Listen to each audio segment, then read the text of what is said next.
ইউনূসকে আমি প্রায়ই বলতে শুনি, উনি বলেন যে কথা বলেন, সমালোচনা করেন, আমার ভুল যা আছে ধরিয়ে দেন, আমার বিরুদ্ধে বলতে চান তাও বলেন।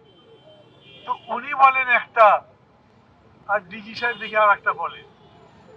এই ছবিটা কেন দেখতে দেওয়া হলো না, তার কোনো যুক্তিসঙ্গত কারণ তাদের কাছে থাকতে পারে, জানি না, যেহেতু সেটা নিয়ে কোনো চর্চা করছি না।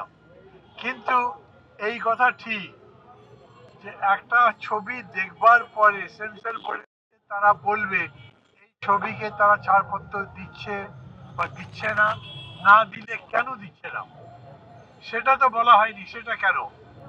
সেটা তো বলা হয়নি, সেটা কেন অবিলম্বে দেখতে দিলেন না সেটা বলেন, এবং কি কারণে প্রবেশই বন্ধ করে দিচ্ছেন, এইটা একটু বাড়াবাড়ি লাগছে আমার কাছে।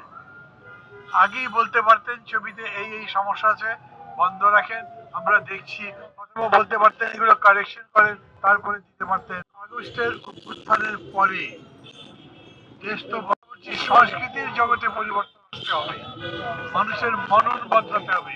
সেটা যদি হয় তাহলে বাক, ব্যক্তি, সংগঠন, মুদ্রণ, প্রকাশন, সিনেমা বানানো, সাহিত্য সংস্কৃতি চর্চা, কোনো কিছুর উপরে বাধা দেওয়া চলবে না।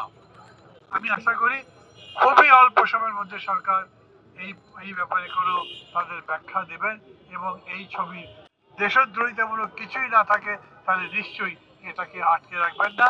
জুলাইয়ের গণ অভ্যুত্থানের পরে রাত দিন কষ্ট করে এই 24শে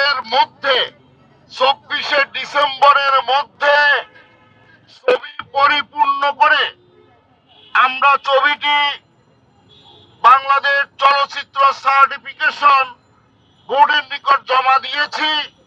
তারা চলচ্চিত্র সার্টিফিকেশন বোর্ড আমাদের এই চলচ্চিত্রটিকে পরীক্ষণ করেছেন।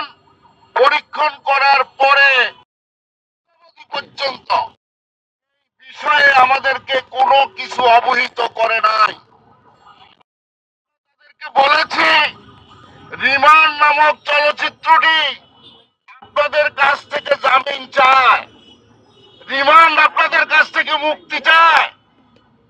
তারা এখনো রিমান্ডকে জামিন দিতে পারে নাই, রিমান্ডকে মুক্তি।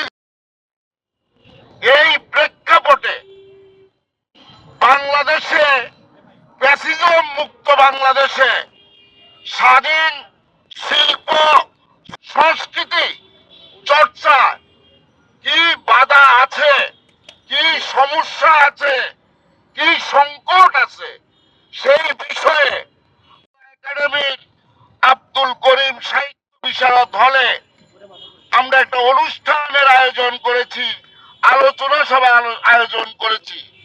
সেই আলোচনা সভার পরে আমরা তার রিমান্ড ছবিটির অংশ বিশেষ আমরা দেখানোর পরিকল্পনা গ্রহণ করেছি। কিন্তু দুর্ভাগ্যজনক ভাবে আমাদের পরিচালক আশরাফুর রহমান, যিনি হল ভাড়া করেছেন, উনাকে টেলিফোনিক ভাবে আমাদের ডিজি মহোদয়, একাডেমির ডিজি মহোদয় বলেছেন তিনি উপরের নির্দেশে নির্দেশিত হয়ে তিনি নাকি আমাদের হল বরাদ্দ বাতিল করবেন এবং ছবি প্রদর্শন করা যাবে না, কোনো কিছু করা যাবে না।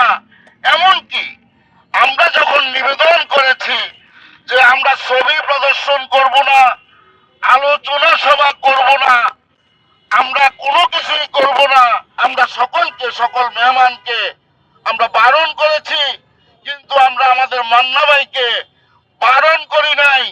মান্না ভাইকে পাশে নিয়ে আমরা আমাদের কথাগুলি বলার জন্য আমরা মান্না ভাইকে বারণ করি নাই, বরং বলেছি ভাই আমরা বিপদগ্রস্ত হয়েছি। এই অবস্থা ফ্যাসিজম মুক্ত বাংলাদেশের এই অবস্থা থেকে আপনি একটু দেখে যান, একটু পরিত্রাণের জন্য আমাদের এই রিমান্ড চলচ্চিত্র 30শে ডিসেম্বরের মধ্যে তারা পরীক্ষণ করেছে, অদ্যাবধি সনদ ইস্যু করে নাই। কেন, কোন উদ্দেশ্যে আমাদের এটা বাতিল করেছে